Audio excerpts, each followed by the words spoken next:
ফটোশুটে দেখাচ্ছিল না, এই যে সেই রং পেন্সিলের বাক্স দেখেছো, স্কেচ পেন, এই যে ফটোশুটে দেখাচ্ছিল না সব রং পেন্সিল। একটা হলো, দাঁড়া আবার বসো আর এটা শুনবো, এটাও বলতে দিয়েছে না দাও দাও উঠে দাও না না, আমার দুটো দিয়েছে, দুটো বলতে দিয়েছে। তো দুটো দিয়েছে বাবা।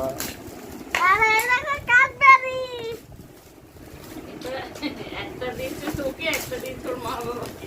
বাহ